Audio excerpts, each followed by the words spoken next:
Your memory of the things you learn will degrade over time unless you do something about it. How can you, a quizzer, stop that from happening? Hi, my name's Gareth, and in this video we're going to look at how you can fix that knowledge in your head and at the same time improve your recall. This is the Quiz Academy.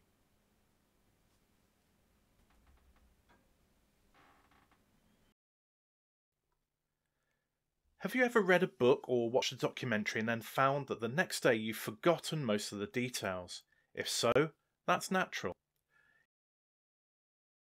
In 1885, Hermann Ebbinghaus theorised a forgetting curve of how newly learned knowledge degrades over time if you make no further effort to remember it.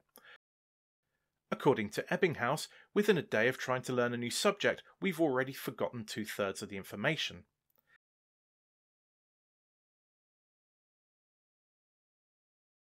Ebbinghaus found that if you return to the subject matter a day after initially learning it, you can return your knowledge to 100%. Then it degrades at a slower rate than before, so you can leave it a little longer before returning to the subject for a top-up. And over time, if you approach learning in this way, your knowledge degrades at a slower and slower rate. Crucially, you don't have to go over the subject matter in the same way that you learnt it. In fact, repackaging information can positively help, which is great news for quizzers. Turning knowledge into questions and then testing that knowledge through answering questions is not just a perfect way to fix facts in your brain, you're also practicing recalling facts from your mental filing cabinet, the exact same skill that you need in a competitive setting. So how can you do this effectively? Build your own database, and at this point you might think this feels a little bit too much like work, but don't worry, a little and often can work wonders. Building a question database can help you to focus your revision, enabling you to choose what to work on and when. If you have the tech skills, you can use a database program, but something like Microsoft Excel or Google Sheets will work fine for most people. As with everything we cover on Quiz Academy, there are no set rules to follow, but we do recommend, as a minimum, the following column headings. Top level subject, second level subject, question, answer, difficulty, and the date you put the question in your database. Your top level subject is your primary classification of the question subject, such as science or sport. And your second level subject is a subdivision of those, such as chemistry or football. You can go deeper if you like. The level of granularity is entirely up to you. Then we have the question and the answer, and they really speak for themselves. The difficulty level is there to help you to focus your revision, but don't overthink it. You can set the difficulty level however you want to, whether it's easy, medium, hard, or levels 1, 2, 3, 4, 5. It's really up to you. We suggest having the date that you added the question to your database so that you can plan your schedule for revision. Once you've got your database, you need to add questions to the database, and lots of them. Then you need to plan your schedule for revision to ensure that the answers to the questions stay fresh in your memory.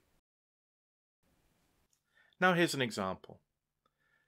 Let's say you watched the Quiz Academy video about the periodic table and you took notes from it. Like, for example, that the element cobalt is named after the German word for goblin.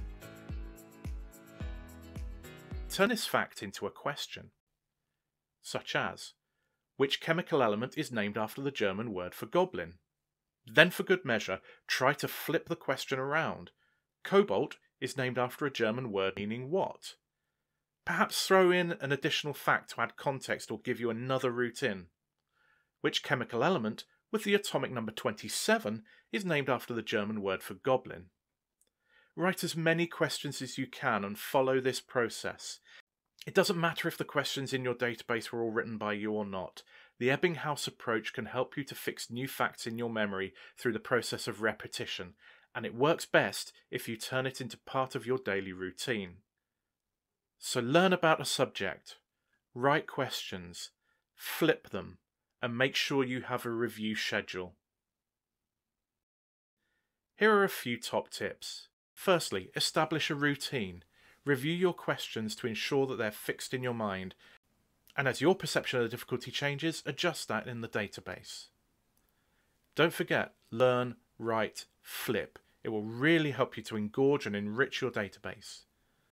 When you get questions wrong in any form of quiz, add those questions to your database. Then perhaps read around the subject to add additional questions in the database to give you a broader context. And finally, find your best way of using the database. Just looking at a spreadsheet will probably not do it for you. You have to find a way of utilizing that data for the best effect for your learning style. And coming up in future videos, we'll look at how to use your database with flashcard apps, and how to use your database if you're an auditory learner. We'll show you how to harvest questions from YouTube, and we'll point you to free sources of questions to add to your database.